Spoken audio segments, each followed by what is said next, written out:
أنفسنا ومن سيئات أعمالنا من يهده الله فلا مضل له ومن يضلل فلا هادي له وأشهد أن لا إله إلا الله وحده لا شريك له وأشهد أن محمدا عبده ورسوله أما بعد فإن أصدق الحديث كتاب الله وأحسن الهدى هدي محمد صلى الله عليه وسلم وشر الأمور محدثاتها وكل محدثة بدعة وكل بدعة ضلالة وكل ضلالة في النار.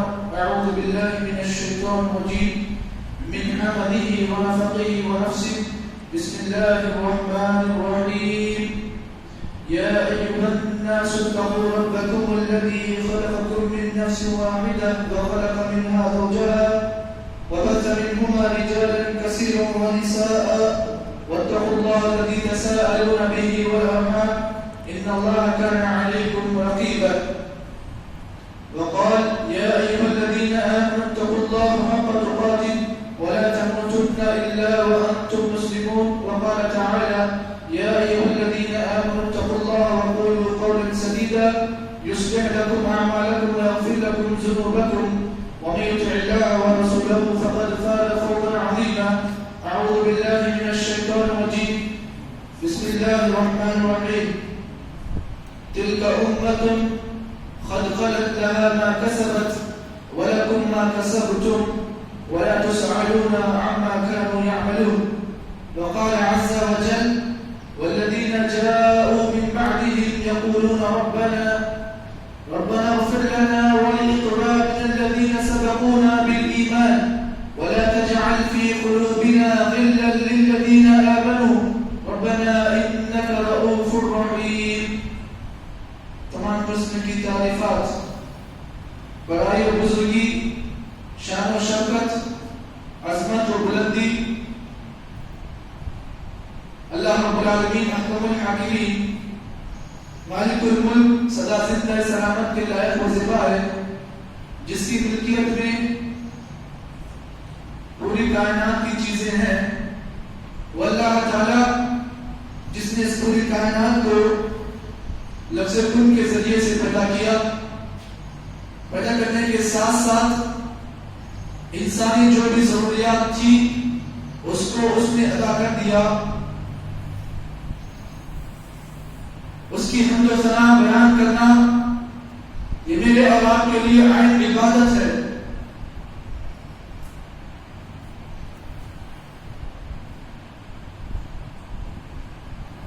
اس اللہ تعالیٰ کی حمد و ثنا اتنی عظیم ہے کہ اگر اس کائنات کی تمام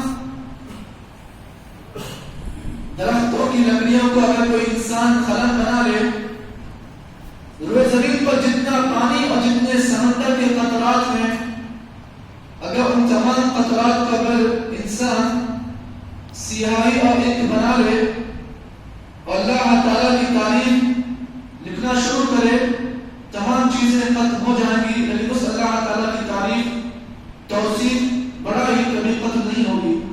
سبحان اللہ بحمدہ و سبحان اللہ العظیم. بعدہ انگت لاکھوں کروڑ درود و سلام ہو تمام انبیاء علیہ السلام پر اور تمام اصحاب پر جن کی قدر کاوشوں سے میرے اور آپ کے درمیان میں اسلام دین پہنچا. ساتھ ساتھ تمام انبیاء علیہ السلام نے اور تمام اصحاب رسول نے ہمارے درمیان دین کو امانت کے ساتھ پہنچایا. اللہم صلی و بارک علیہ وسلم کثیر و کثیرا.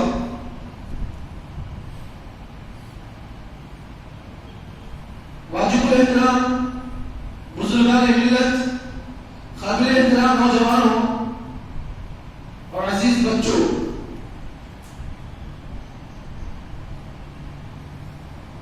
اب اس کے لیے آپ حضرات کے سامنے خطبہ جمعہ کا آغاز کروں. اللہ تعالیٰ سے میں دعا کرتا ہوں اللہ مجھے حق کہنے، آپ کو حق بات سننے اور حق بات کو سن کر اس پر عمل پیدا ہونے کی توفیق عطا کرے. آمین. سبحانك لا علم لنا إلا ما علمتنا إنك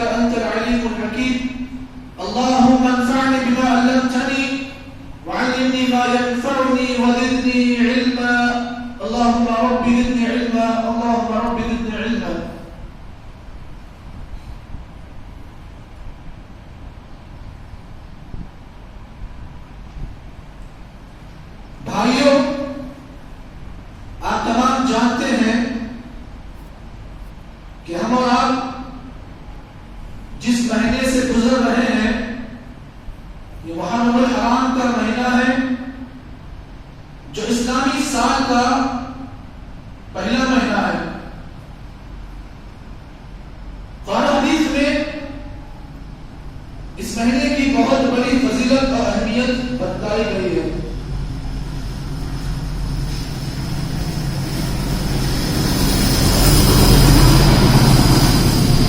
بعض لوگ حضرت حسین رضی اللہ تعالیٰ عنہ کی شہادت کی وجہ سے اس ماہ کو، اس مہینے کو منحوس قرار دیتے ہیں، جبکہ اسلام میں اس مہینے کی بہت عظمت اور فضیلت ہے۔ اور ساتھ ہی ساتھ مسلمانوں کا ایک بہت بڑا طبقہ جو اپنے آپ کو اہل سنت والجماعت کہتا ہے، جو اپنے آپ کو اللہ کے نبی محمد عربی صلی اللہ علیہ وسلم سے محبت کرنے کا دعویٰ رکھتا ہے، ایک بہت بڑا طبقہ انجانے طور پر یا علم کی کمی کی وجہ سے اس ماہ مبارک کے اندر غلط رسوم اور رواج میں مبتلا ہے، اور ساتھ ہی ساتھ حد تو اتنی آگے بڑھ چکی ہے کہ اس ماہ مبارک کے اندر اللہ کے نبی محمد عربی صلی اللہ علیہ وسلم کے بڑے مشہور صحابہ، کبار صحابہ کو منحوس اور تان تان سے یاد کیا جاتا ہے۔ اس بات کو آپ جان لیں، اس حقیقت کو آپ سمجھ لیں، اللہ کے نبی محمد عربی صلی اللہ علیہ وسلم کی صحبت اور آپ کی تربیت سے مشرف صحابہ کرام کی اسلام میں بہت عظمت و فضیلت ہے۔ وہ صحابہ جن کے ذریعے سے اسلام ہم تک پہنچا، وہ صحابہ جو اللہ کے نبی محمد عربی صلی اللہ علیہ وسلم کے حکم آتے ہی انہوں نے اپنی جانوں کو، اپنے مالوں کو بھی قربان کر دیا۔ جب بات دین کی آئی تو انہوں نے دین کا نام سنتے ہی دین کے لیے انہوں نے اپنی جانوں کو قربان کر دیا۔ اللہ کے نبی محمد عربی صلی اللہ علیہ وسلم سے اس درجے سے محبت کی، ایسی محبت کی کہ محبت کی مثالیں بیان نہیں کی جا سکتی ہیں۔ محبت کے ایسے جوہر انہوں نے بتائے، تاریخ اسلام میں کسی نے بھی اپنے چاہنے والے سے اتنی محبت نہیں کی جتنی اصحاب رسول نے اللہ کے نبی محمد عربی صلی اللہ علیہ وسلم سے کی۔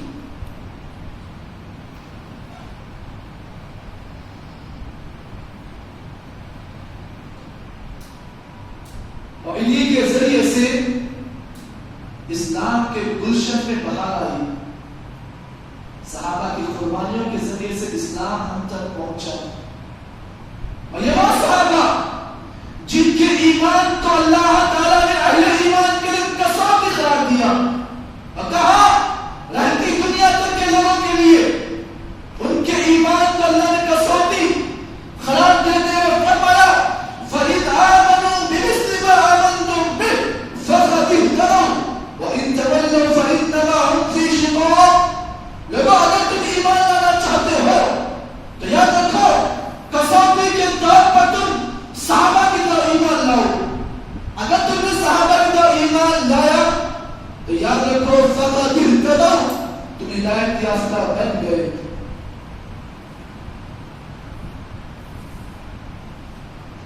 دین اسلام میں ان صحابہ کا بہت بڑا مقام اور مرتبہ ہے۔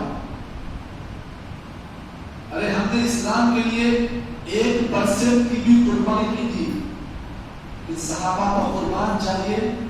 اسلام کے خاطر انہوں نے ایسی ایسی قربانیاں دی، انہوں نے اپنے گھر کو نہیں دیکھا، بچوں کو نہیں دیکھا، مال کو نہیں دیکھا، نہ دل دیکھا، نہ رات دیکھی، بس اللہ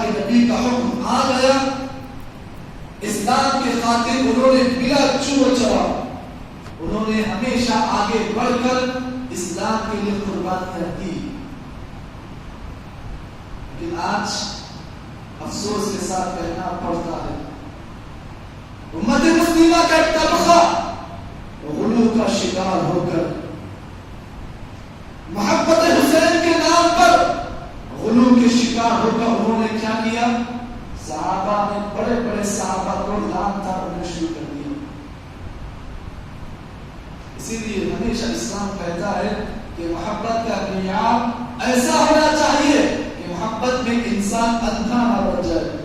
ہوتا کیا ہے جب محبت حد سے آگے بڑھ جاتی ہے اس وقت انسان کا حال یہ ہوتا ہے کہ محبت میں وہ غلو کا شکار ہو جاتا ہے جس کی بنا پر وہ کسی آدمی کی حقیقت کو اپنے نزدیک کم تر سمجھتا ہے.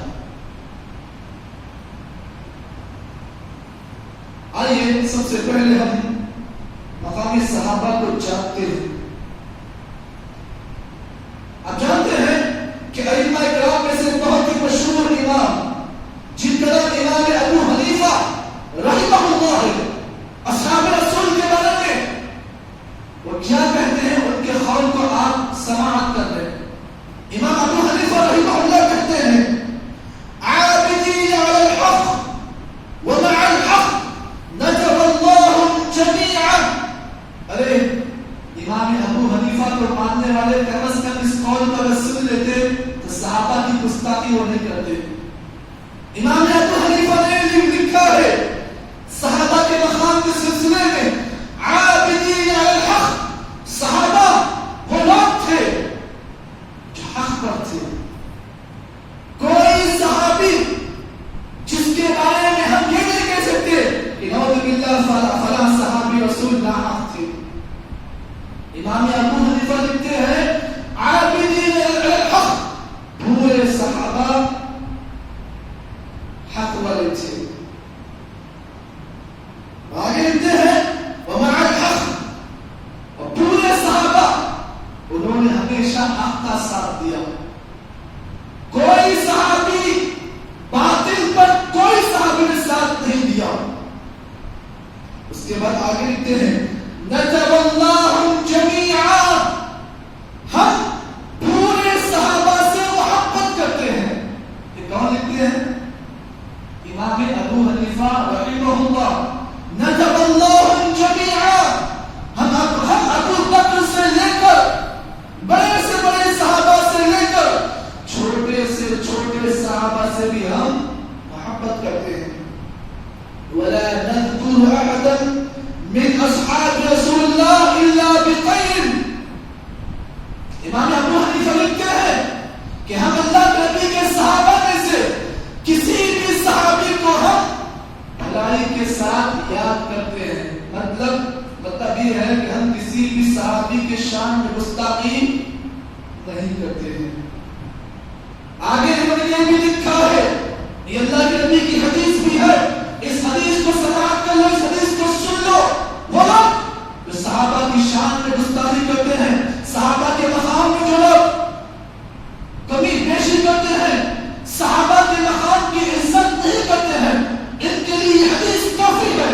اللہ کے نبی محمد عربی صلی اللہ علیہ وسلم نے فرمایا من سب اصحابی فعلیہ لعنت اللہ والملائکہ والناس اجمعین. اللہ کے نبی صلی اللہ علیہ وسلم نے فرمایا کہ جو کوئی بھی آدمی میرے صحابہ میں سے کسی بھی صحابی کو برا بھلا کہتا ہے کسی بھی صحابی کو گالی دیتا ہے نبی کا قول سن لو نبی کے فرمان کو آپ سن لو. اللہ کے نبی نے فرمایا فعلیہ لعنت اللہ اس آدمی پر اللہ کی لعنت ہوتی ہے والملائکہ اور ساتھ ہی ساتھ وہ آدمی اپنے اس عمل کی وجہ سے فرشتوں کی لعنت کا مستحق بن جاتا ہے والناس اجمعین اور ساتھ ہی ساتھ پوری مخلوق کا وہ آدمی لعنت کی مستحق وہ آدمی بن جاتا ہے. کب بنتا ہے؟ صرف ایک جرم کرنے کو. اور جرم کیا ہے؟ کسی بھی صحابی کو ہم نے گالی دی. گالی کا مطلب یہ نہیں کہ ان کو ایسی ویسی گالی دی نہیں. اس کا مطلب یہ ہے کہ کسی بھی صحابی کے ہم نے شان میں گستاخی کی، صرف گستاخی کر رہا ہے۔ گستاخی کا مطلب کیا ہے آپ جانتے ہیں، کسی صحابی کی عزت کو کم کرنا، کسی صحابی کی عزت کو بڑھانا، یا پھر کسی صحابی کو نعوذ باللہ یہ کہنا کہ وہ ناحق تھے، انہوں نے کسی کے حق کو چھین لیا، ایسا بھی کہنا۔ اگر کوئی آدمی اس طرح کی حماقت کرتا ہے تو اس حماقت کے بدلے میں اسے جرم کے طور پر سزا یہ ملتی ہے کہ وہ آدمی اللہ کی لعنت، فرشتوں کی لعنت اور ساتھ ہی ساتھ پوری کائنات کے لوگوں کی لعنت کا وہ آدمی مستحق بن جاتا ہے۔ یہ تو ایک حدیث تھی جو میں نے آپ کے سامنے پیش کی، آگے اور بھی حدیثیں آ رہی ہیں۔ امام آجوری رحمہ اللہ سلف کے بہت مشہور امام ہیں، امام آجوری، ان کے قول کو بھی آپ سن لیجیے کیا کہتے ہیں صحابہ کے مقام کے سلسلے میں۔ انہوں نے لکھا ہے جس نے کسی صحابی کو گالی دی گویا کہ اس نے اللہ کے رسول کو گالی دی۔ کیا مطلب؟ کسی صحابی کو گالی دینا گویا کہ اللہ کے نبی محمد عربی صلی اللہ علیہ وسلم کو گالی دینے کے برابر ہے۔ آگے یہ بھی لکھا ہے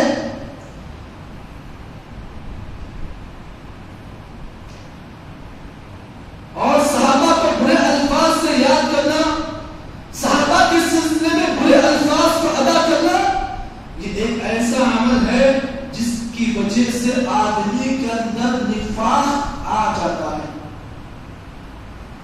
مطلب یہ ہے کہ آدمی منافق بھی بن جاتا ہے کب؟ جب وہ صحابہ کو گالی گلوچ کرتا ہے یا صحابہ کے سلسلے میں لعن طعن کرتا ہے۔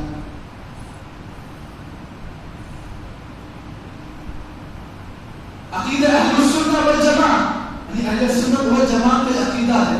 عقیدہ ہمارا کیا ہے؟ ہم صحابہ کے بارے میں بس یہی کہتے ہیں، ہمارا منہج، ہمارا نہج، ہمارا عقیدہ صحابہ کے سلسلے میں کیا ہے اس کو بھی آپ سن لیں۔ ہمارا عقیدہ یہ ہے نحب اصحاب رسول اللہ صلی اللہ علیہ وسلم۔ ہم عقیدہ اہل السنہ والجماعہ والے، یعنی مسلک اہل حدیث کو ماننے والے، ہم اس بات کا اعلان کرتے ہیں، ہم اس بات کو مانتے ہیں، ہمارا عقیدہ یہ ہے کہ ہم اللہ کے نبی محمد عربی صلی اللہ علیہ وسلم کے صحابہ سے ہم ویسی محبت کرتے ہیں جیسی محبت کرنے کا حق بتایا گیا ہے۔ ولا نفرط في حب احد منهم، ہم صحابہ کی محبت میں کسی کے ساتھ افراط اور تفریط نہیں کرتے ہیں۔ مطلب کیا ہے؟ جو صحابی ہمارے لیے اچھا دیا، ہم اسے عزت تعریف کر کے ہم اسے اتنی اوپر رکھتی ہے، ایسا نہیں۔ ہمارے نزدیک تمام صحابہ کی تعریف مسلم ہے، ہر صحابی عزت کے لائق ہے۔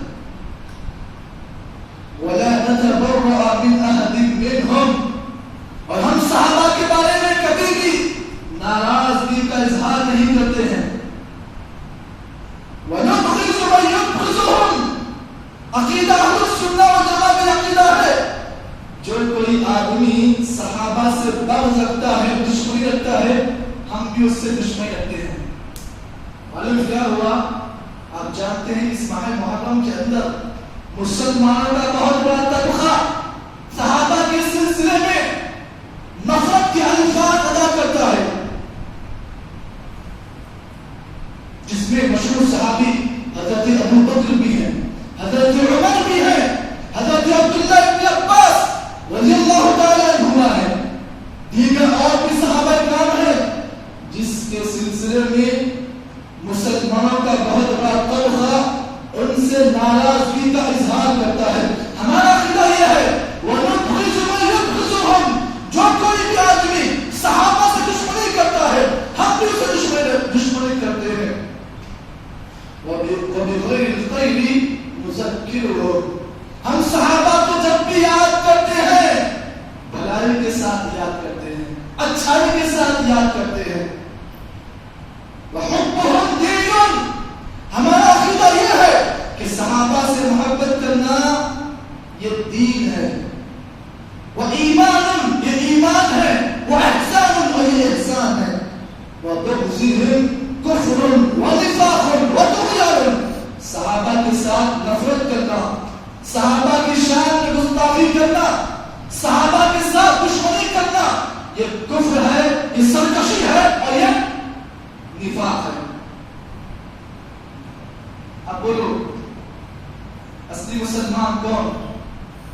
ہم یا تم؟ ہمارے نزدیک حضرت ابو بکر کا مقام بھی ویسا ہی ہے، حضرت ابو سعید خدری کا ہے. ہمارے نزدیک بڑے سے بڑے صحابہ اکرام ہوئے، چھوٹے سے چھوٹے صحابہ اکرام ہوئے، ہم سب کو ہمیشہ اچھائی کے ساتھ یاد کرتے ہیں. اسی لیے اللہ کے نبی صلی اللہ علیہ وسلم کو اندیشہ تھا کہ میری امت ایسا کام کرے گی. نبی صلی اللہ علیہ وسلم نے ایسے موقع پر آپ نے کہہ دیا. آئیے اس حدیث کو ہم دیکھتے ہیں.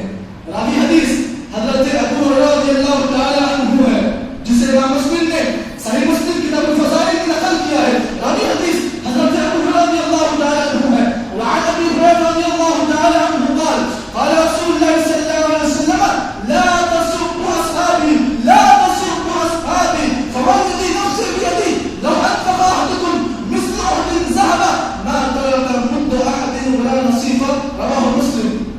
صحیح مسلم کی روایت جس کے راوی حضرت ابو ہریرہ رضی اللہ تعالی عنہ ہے. اللہ کے نبی محمد عربی صلی اللہ علیہ وسلم نے فرمایا لا تسبوا اصحابی، لوگوں میرے صحابہ کو برا بھلا مت کہو، لوگوں میرے صحابہ کو برا بھلا مت کہو. فوالذی نفسی بیدی، قسم ہے اس ذات کی جس کے ہاتھ میں محمد صلی اللہ علیہ وسلم کی جان ہے. لو انفق احدکم، اگر تم میں سے کوئی آدمی احد پہاڑ کے برابر اللہ کی راہ میں سونا خرچ کر دے، وہی میرا صحابی اگر اللہ کی راہ میں ایک مٹھ یا آدھا مٹھ بھی اللہ کی راہ میں جاؤ صدقہ کر دے، گیہوں صدقہ کر دے، تو یاد رکھو وہ تمہارا احد پہاڑ کے برابر سونا خرچ کرنا میرے صحابی کے آدھا مٹھ خرچ کرنے کے برابر بھی نہیں ہو سکتا. یہ ہے صحابہ کا مقام، یہ ہے صحابہ کا مقام. اگر کوئی آدمی احد پہاڑ جو تقریباً 7 کلومیٹر پر مشتمل پہاڑ ہے، اتنا بڑا پہاڑ ہے، مدینہ منورہ کو جا کر دیکھیے کہ احد پہاڑ کی شان کیا ہے. اگر کوئی آدمی اتنا سونا کے اللہ کے راہ میں خرچ کر دے، یاد رکھو میرے صحابہ کے مقام کو تم جو نہیں پہنچ سکتے.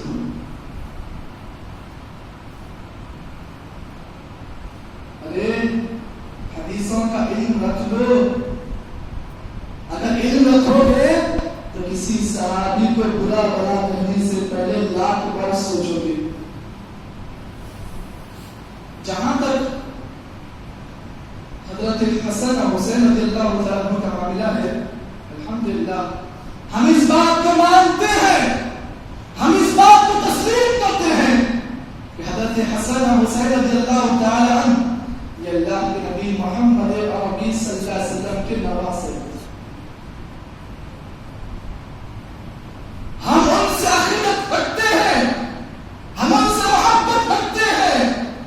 ہمارے نزدیک حضرت حسن اور حسین کا مقام بہت اعلیٰ ہے، کیونکہ یہ اللہ کے نبی محمد عربی صلی اللہ علیہ وسلم کے چہیتے تھے.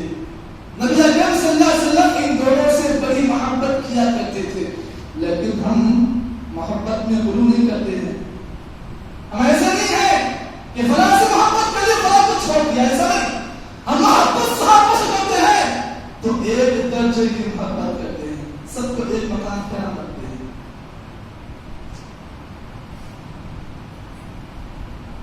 اور ہم اس بات کو بھی مانتے ہیں کہ حضرت حسن و حسین رضی اللہ عنہ اجمعین ان کو شرف صحابیت سے نوازا گیا، صحابہ کرام میں سے. لیکن آج اہل سنت و جماعت کا ایک بہت بڑا طبقہ حضرت حسن و حسین کو علیہ السلام کا لقب لگا دیا گیا. اب جانتے ہیں کہ علیہ السلام کا لقب سوائے انبیاء کسی کو نہیں لگا سکتے ہیں، لیکن محبت میں اتنے پاگل ہو گئے کہ ہم نے حضرت حسین کے نام کیا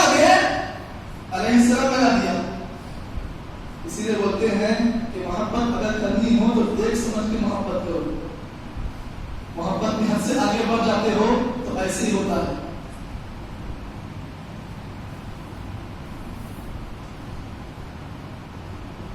حضرت حسین رضی اللہ تعالیٰ آپ شعبان کے مہینے میں سن 4 ہجری میں آپ پیدا ہوئے. سن 4 ہجری میں آپ کی پیدائش ہوئی. 56 سال کی عمر آپ نے پائی. سن 61 ہجری 10 محرم کو آپ کربلا کے میدان میں شہید کیے گئے. اللہ کے نبی محمد عربی صلی اللہ علیہ وسلم سے حضرت حسن اور حسین رضی اللہ تعالیٰ عنہ کے سلسلے میں بہت فضائل ہیں. میں کچھ فضائل آپ کے سامنے پیش کرتا ہوں. سب سے پہلی فضیلت حضرت حسن اور حسین رضی اللہ عنہ کی پہلی فضیلت یہ ہے، اللہ کے نبی محمد عربی صلی اللہ علیہ وسلم نے فرمایا من احب الحسن والحسین فقد احبنی ومن ابغضهما فقد ابغضنی. حضرت ابو ہریرہ رضی اللہ عنہ سے روایت ہے، اللہ کے نبی محمد عربی صلی اللہ علیہ وسلم نے فرمایا جو کوئی آدمی حضرت حسن اور حسین سے محبت کرتا ہے فقد احبنی تو میں اس سے محبت کرتا ہوں. ومن ابغضهما اور جو کوئی آدمی حضرت حسن اور حسین رضی اللہ عنہ سے نفرت کرتا ہے، دشمنی کرتا ہے، فقد ابغضنی تو میں اس آدمی سے دشمنی جی کرتا ہوں.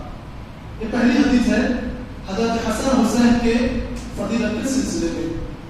اور ہم اس کو مانتے ہیں، دل اور جان سے مانتے ہیں. اس سے دل اور جان سے مانتے ہیں. دوسری حدیث جس کے راوی حضرت ابو سعید خدری رضی اللہ تعالیٰ عنہ ہے، امام ترمذی نے اس حدیث کو روایت کیا. اللہ کے نبی صلی اللہ علیہ وسلم نے فرمایا الحسن والحسین سیدا شباب اہل الجنہ. حضرت حسن اور حسین کا مقام یہ ہے اور ہم اس مقام کو تسلیم کرتے ہیں. جی ہاں، جنت کے اندر نوجوانوں کے سردار کون ہوں گے؟ حضرت حسن اور حسین رضی اللہ عنہم اجمعین ہوں گے. پورے نوجوانوں کے سردار جنت میں کون ہوں گے؟ حضرت حسن اور حسین. آج کل ایک نوجوان نے مجھ سے سوال کیا تھا کہ انٹرنیٹ پر جو احادیث آ رہی ہیں اس میں بعض شیعہ کے لوگوں نے حضرت حسین کے نام کے آگے علیہ السلام کا نام بڑھا دیا. اسی لیے خصوصاً نوجوان جو انٹرنیٹ پر رہتے ہیں بہت احتیاط سے کام لیں.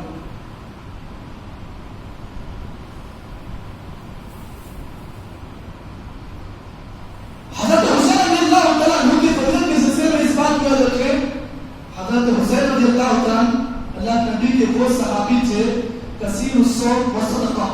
آپ زیادہ روزے رکھتے تھے، صدقہ بھی زیادہ کرتے تھے. آپ کے بارے میں آتا ہے والحج والصدقہ، اور آپ حج اور صدقہ بھی کرتے تھے.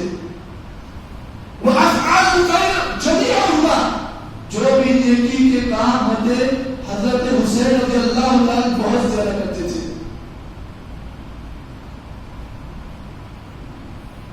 حضرت حسین کے بارے میں یہ بات بڑی مشہور ہے، یہ واقعہ بھی ہے کہ آپ کے گھر پر کوئی سائل آتا تو خالی ہاتھ واپس نہیں جاتا.